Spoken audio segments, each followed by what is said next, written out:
This is map number 2 of a best of 3. And well, this is gonna be very fun. Currently, 1-0 up for the Zerg player, but it was a close first game. The lobby chat before actually saw the Zerg player mention how close it was too. So let's introduce them. Spawning down in the bottom left hand position as the yellow Zerg, 1-0 up in this best of 3, representing alien invasion, it's Golden. And his opponent down to the bottom right, the green Protoss, representing ESC, it's JackO. JackO in game 1 sneakily took the gold base as his natural expansion of a gateway expand, pumped out 5 gateways and produced a lot of zealots. Golden defended that awesomely. Counter-attacked, didn't quite get the momentum he wanted. JackO defended, counter-attacked, and nearly won the game. But Golden just getting out enough units, managing to hold really closely, then countered attack, and then, yeah, JackO had to GG out. But it was a close game. Golden, as I mentioned at the start, happily sat there, and, well, it was close. And I think game number 2 is going to be very close as well. Important thing to note is that this probe is scary. Probes early on are very, very scary things because they can mean cannon rushes. Just ask Teffel. But Golden isn't doing that. He's going Nexus first, which is a very safe build on Frost. It is a big map and narrow natural, so you can easily wall off. This drone is already getting terrified, you can tell. Now this is a cool little fake out. This is gonna force Golden to pull a lot of drones, as it could be a cannon rush. And the difference between could be a cannon rush and is a cannon rush is not a decision you want to try and decide on whether you should pull drones or not. You just pull drones, assume the worst, because if it is the best, you haven't lost too much.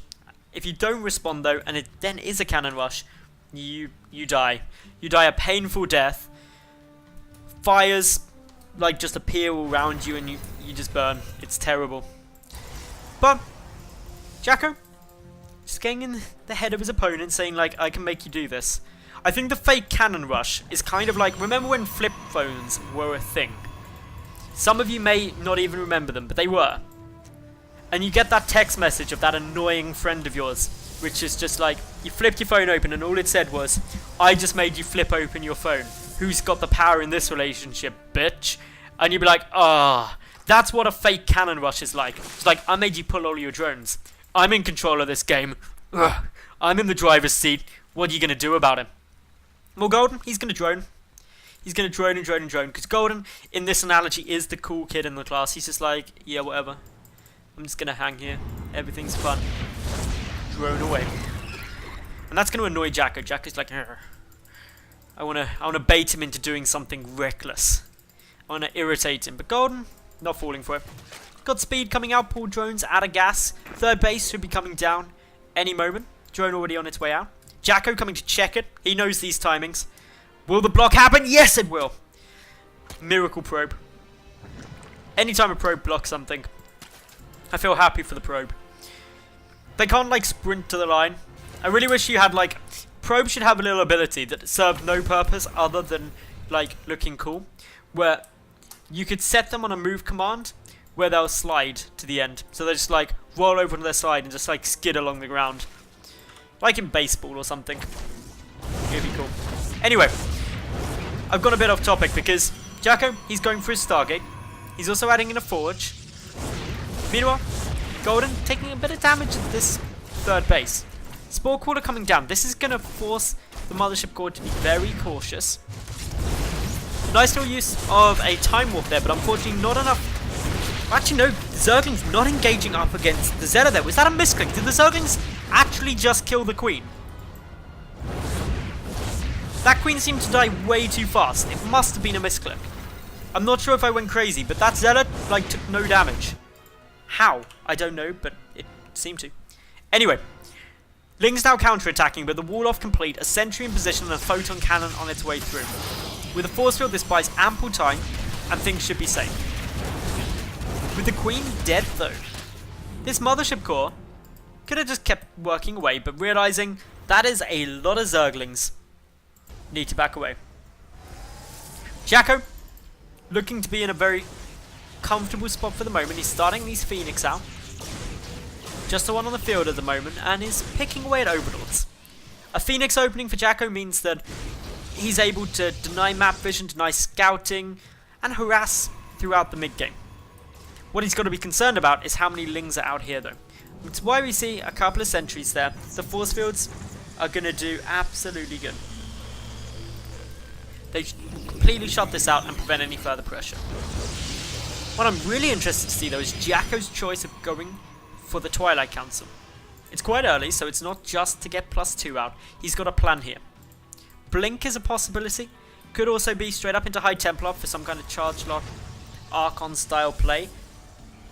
Could also be some fun things with High Templar and Storms. We've got to wait and see, but Blink is actually going to be coming down. Okay, so Blink is going to allow a lot more harassment to come through.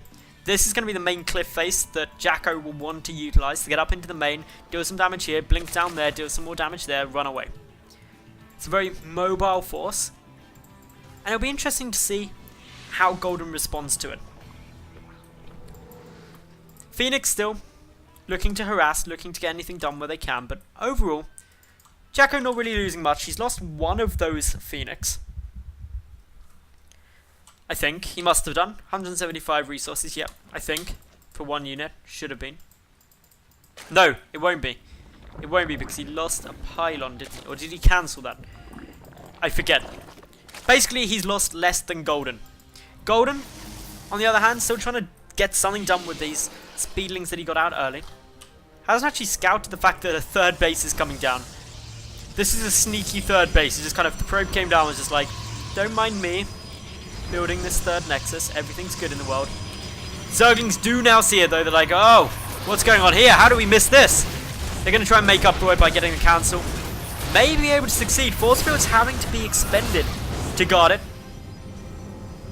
And that's good. Means that the nexus, 2/3 done, and things looking nice and safe for it. Meanwhile, back at home, Golden adding in some spines. He's got spores around, and he's going up into an infestation pit. With roach speed coming through and the +1 missile attack, could very well be swarm hosts. Reason I say swarm hosts are a possibility, actually no, not so much because the Hydras are coming out as well.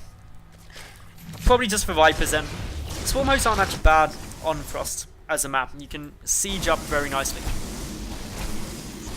The Vipers, if that is what it's going to be though, are a really interesting choice because we haven't seen any sign of any Colossus tech or any indication of that yet. The Robotics Bay only just now coming down. So these Vipers are going to be out very early to try and contend with it. Whereas there isn't any splash. So that's why I was kind of leaning towards there being swarm hosts, because without any Colossi, a couple of swarm hosts would have been devastating. But Golden got a decent number of units, baits out a Photon Overcharge already, starts up his 4th base to try and stay a base up, and has his hive coming through. Meanwhile, JackO, he's all about waiting for the Warp Prism, the +2 and the Colossi.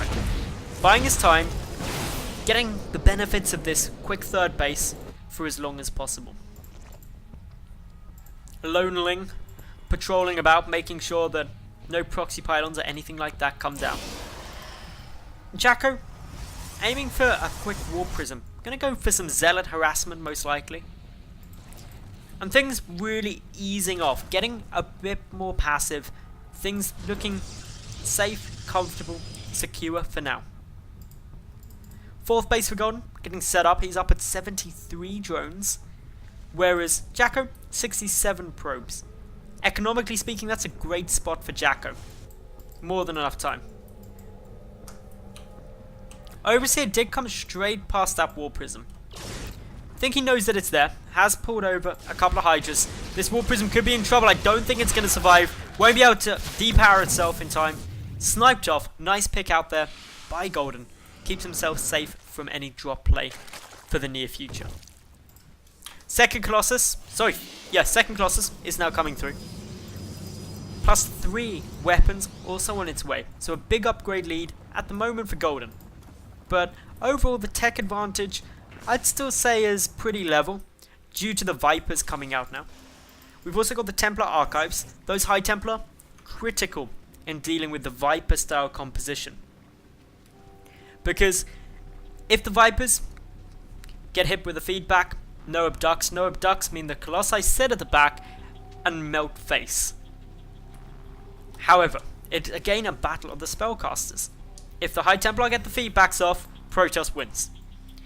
If they don't, Zerg tends to win. And it's that simple, at least on paper. A little bit of consuming coming down here. Golden wanting to get a bit more energy on these Vipers, ready to go for some more aggressive play. He is maxed out. 5 Vipers in his composition is relatively high, especially when the Colossus count is still pretty low. But not much to worry about as of yet. JackO, he's just got to make sure that he hits those feedbacks. And it's really that simple on paper. If JackO makes the feedbacks before the abducts come down, he is in a special place. And that special place is safety. Something you don't often get in StarCraft 2, but he'll have it. Pressure coming forward, Enduring Locust and a Spire coming down behind this, so a tech switch being prepared by Golden. High Templar being very bold at the moment. Storm is not done or anywhere close to it, but the ground army for Golden, not actually that large. High Templar have been seen, force fields coming through, the Vipers looking for an avenue to attack, but there come the feedbacks. One abduct goes through, all 4 of the Vipers that remain taken down to 0 energy. One was actually killed with the feedback, which is a massive win there for JackO. Buys himself more time to get out a larger army. 3 more Vipers on their way through now. And Golden committing a lot of his supply into Vipers. Gonna have 7 of them on the field. The work counts incredibly similar. A 4th base being attempted by JackO now. And this second game of a best of 3 is looking insanely close. Which way it'll go, really tough to tell. Golden will have swarm hosts out soon. Gonna look to slowly switch the roaches first into swarm hosts, as they are the more supply ineffective unit. And then obviously he'll look to get rid of some of the hydras and switch those out for corruptors, likely in the later stages. If we get them. Down goes the Stalker, donated. Couple of Archons in the back. Where are those High Templar? There are 4 in the field. Get a couple of feedbacks, but there's still energy for abducts if needed. The Vipers coming forward. The Colossus count only at 2 in this army. And there's only actually 2 on the field. So nothing too scary there yet. The Greater Spire also coming down. So Golden preparing to utilize those 3 units. More roaches coming into this composition. He wants to buy himself some more time. The Vipers, with enough energy to abduct or get Blinding Clouds down, are going to go for the grabs. Get both of the Colossi. Is there enough ground units though? Yes. Snipes down both those Colossi, using a Blinding Cloud as well to prevent them from engaging. Quick blink forward allows JackO to snipe off some of those Vipers, and the retreat comes through as Zealots counterattack into the 4th base. And this could get very, very close. The Zealots making solid progress in taking down this hatchery. It's gonna be nail biting, but it just stays up. 27 HP, ridiculously close. And still this game could be either players. Wow, the natural base was killed. I didn't even notice that. I am a bad caster and a bad person. But this was a nice move by JackO. Sniping down that natural is going to be frustrating. It's not the end of the world because it was getting a bit low on resources. But it also means the Greater Spire has been seen.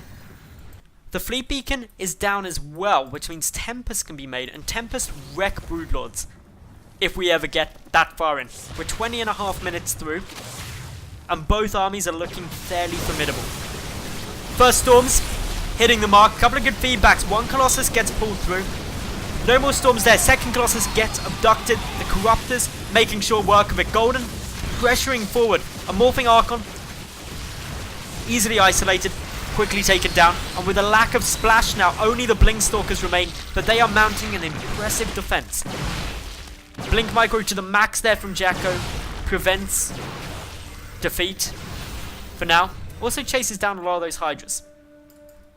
Golden really needs to find a way to seal this game out, because JackO is really in a nice spot. He's got all the tech that he needs. His Tempests are starting in production, ready to counter the Broodlords. And while he's lost those Colossi, he's sitting on 4 bases and 83 probes. He's got a damn fine economy. And that means that he has access to everything that he needs to combat what Golden wants to do. So now, it's going to be down to the Broodlords.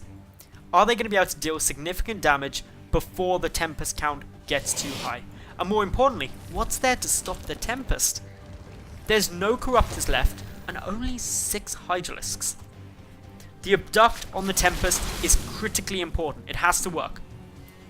4th base was sniped out as well there by some Zealots. Very nicely done there by JackO. And now Golden really has to get some significant damage done. The Broodlord's making progress. Remember, there are Blink Stalkers, so the fungal growth from the Infestors important. Tempest still looking scary. There's some great feedbacks onto the Vipers, preventing any more Abducts. The Broodlord's getting more damage through. The Stalkers not in a position where they can blink forward easily, but with more of this ground army getting taken out, they go for it. The Broodlord's starting to die off. The Stalker count, though, falling a lot more rapidly. 2 Broodlords remain. Transfuses coming through from these Queens, providing them with a few more seconds of life, allowing them to start picking away at a few of these units. 2 Tempests now on the field, though, and that's going to be too much to heal through if they focus the Broodlord. Roaches still making good progress. More units getting produced. The world's smallest Mutalisk tech switch currently occurring at 13 coming out. But this is a nice composition. Even 13 Mutalisks are very scary up against what JackO currently has. 5 more on the way. And is Golden going to wait for the element of surprise, or is he just going to go in? He has no 4th, remember. JackO going to realise that as he warps in more Zealots to go and try and kill it again. These Mutalisks going up against cannons, not what they want to do. 1 dies, and with only 13 on the field, that is a significant percentage drop in the flock size. Zealots now destroying the 3rd. This definitely will fall. And now we see Golden suddenly sitting here with an economy in shambles. He doesn't have an effective mining base. He has his natural, which has like 3 mineral patches at it. He doesn't have much of a standing army. And JackO just happy to cannon up. And if he does cannon up, these Mutalisks are going to have a tough time going through. The Blink Stalkers, relatively effective against smaller numbers of Mutalisks. Tempest even getting a couple of kills there. Things very, very close here. And Iron Pulse Crystals on their way, but JackO should be confident that he's picked off a fair few bases, and that his economies of Golden is just not going to really be sitting there very well. Obviously the long distance mining helping. JackO's 3rd and 4th going consistently, but it's this 5th base of Golden that is now really his lifeline. Keeping that up means that he's got a comparable income. And now in come these Mutalisks. They're going to try and get some more damage down. The Phoenix count, not particularly high, but the Blink Stalkers getting underneath. Zerglings destroyed by those Colossi. The Mutaflock now relatively sizable, up at 17. But this is still a very, very close game. Resources lost, incredibly close. Trades, incredibly close. Although my gut feeling is JackO has had better expansion management than his opponent. He's been able to continually snipe off bases. It's just this one, this 5th base to the right of the main, that's causing him all of the problems. In come the Mutas, yet again, going to try and get a few more probe kills. Worth noting, however, JackO's still up at 77 probes compared to just 69 drones. So his economy, even after losing some to harassment, 16 to harassment, is still in better shape by a bit. The added gases, though, of 5 bases are really helping Golden produce a huge number of Mutalisks now. However, the Phoenix count already up to 9, and Iron Pulse Crystals done, and +2 air weapons on its way, is the perfect response. Both of these two really playing an insanely good series. And well, this is this is not too fun right now for either of them, because they're both trading these big blows. They're both trying to solidify a lead, and for the most part, I imagine neither really feels like they are in the greatest spot. JackO's sitting there going, there's a lot of Mutalisks out. That's tough to deal with. Meanwhile, Golden's sitting there going, you've repeatedly denied my bases. Not great for me either. Little win there for JackO, able to snipe off those infestors. Always good picking those off. A big gas loss straight away from Golden. Golden's still sitting on 5 bases worth of gas though, although his main nearly mined out of all of its gas there, so limiting his income. Phoenix coming through and just slaughtering a mineral line as the Spore Call is nowhere to be seen, and that is a lot of damage done. However, Golden has killed far more workers. He just got a massive Zergling run by coming through and has killed 53 probes so far this game. That is astronomical.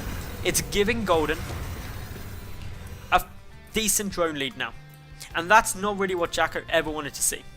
Neither player has much money in the bank. They're playing it pretty close to their wages, and while they're doing that, it's good for the short term, but there's going to be no rapid resupplies. So if either of these two lose their entire standing army, problems will occur. JackO going on the aggressive though. Good number of Phoenix, good number of Archons, and a good number of Blinkstalkers. He's built the ideal Mutalisk counterforce. Going for it now. Good Storm hits a lot of those Mutas and the Corruptors. The Corruptors trying to get more damage down. These Storms relentless. GG from Golden. And those Storms were just insane. So much damage done there. And the Mutas all clumped up, died. Golden GG's, and JackO levels out this series 1-1. And we're going to get the ace game.